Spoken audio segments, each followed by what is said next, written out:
چه بود قصه پر رنج و ملالی،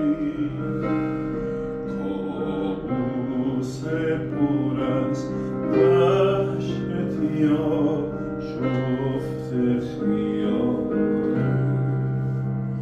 ای هستی من و مستی تو، افسانه‌ای غم افزا، کو فرصتی که تا لذتی بری از شب وصال.